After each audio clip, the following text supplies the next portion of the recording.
If you've used all 5 choices and you're not holding any offers, you could be eligible for UCAS Extra. You could apply to Aberystwyth University courses through UCAS Extra up until the 4th of July in 4 easy steps. Step 1.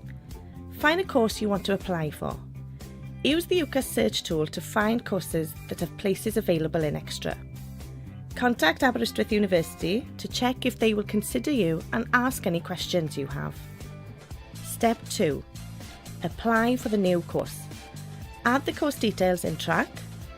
If you're applying for a different subject, you may want to send a new personal statement to us to strengthen your application. Step 3. We will consider your application and we'll be in touch with you as soon as possible. Step 4. If you've received an offer, reply to it using Track. If you accepted the offer, it's yours, subject to you meeting any conditions. If you receive an offer but don't want to accept it, you can decline it using Track and start the Extra search again.